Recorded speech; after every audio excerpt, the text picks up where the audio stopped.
So we talked about user stories and how much work they are, but how do you know whether you've got a good one or a bad one?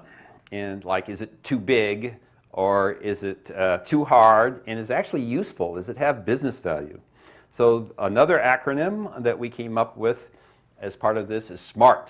So a good user story is specific, measurable, achievable in a single iteration, relevant, and we'll talk about what the 5 whys are, and time box that you notice give up. So let's go over those, what makes a smart user story.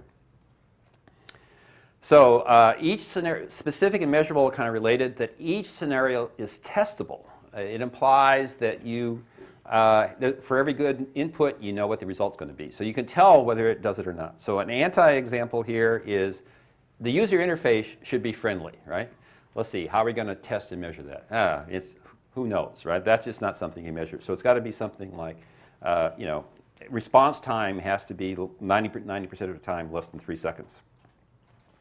And typical will do this connector format of, given some specific conditions, when I do X, then what's the consequences of that? That'll be, when it has that format, it tends to be more specific and more measurable. How about achievable? And what achievable in this case means from Agile is completing it in a single iteration. Because if you can't do it in one iteration, you'll do a subset of stories. But you're always aiming to having, remember the Agile premise is the prototype is always working at the end of iteration, so you can show the demo to the customer. If you're getting less than 1 story per iteration, you got to get better at making your estimates of points to be able to do that. So you break them down. The relevant part of SMART is it has business value. So for those of us who aren't business majors, you know, what are we talking about here? It makes an economic difference to the company. It's not just, well, that's an interesting feature.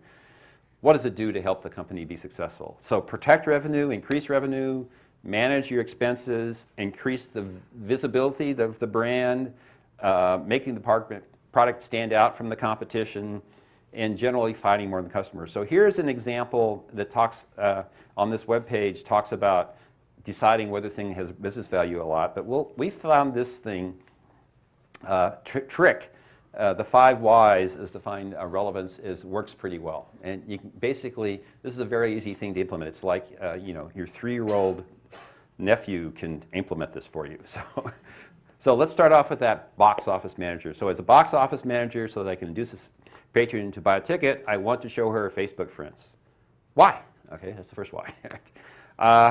Well, I think more people will go to enjoy the show more if we do this.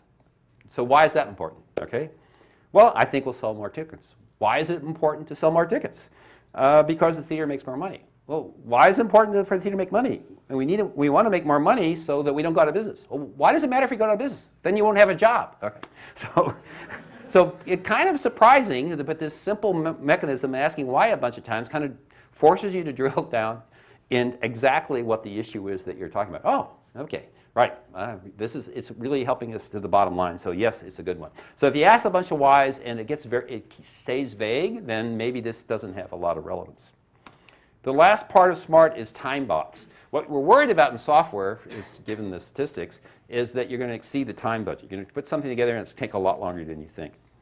So what we want to do is break it up into smaller pieces so you avoid overestimating, underestimating. You're avoiding underestimating the length of the project, that it's going to take longer than you want. And as we said, Tracker helps you with calculating that velocity.